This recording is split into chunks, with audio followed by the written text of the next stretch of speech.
Hello guys! For today's video ay kakain tayo ng malamig-malamig na ice cream pampalamig sa mainit na panahon dito sa Madrid, Spain. Apat pala kami guys na pumunta dun sa Palos kasi nag-crave kami sa halo-halo. At yan na nga, hindi ko pinalagyan ng asukal yung akin kaya ako na naglalagay ng gatas. At yan, kasi nga bawal tayo sa matamis guys.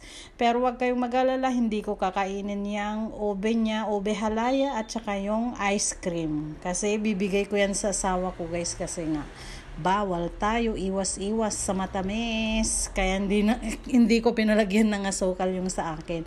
Pero sa kanila, kumpleto yan. May gatas na, may asukal, ganyan. At yan na nga yung sa asawa ko, ang bilis niya naubos yung ube niya kasi nga favorite niya yan guys. Kaya wag kayong magtaka. Favorite niyang ube. Ube ice cream, ube yung cake, ganyan. Favorite niya. At doon naman si Banang. At yan na nga, kita nyo ba guys?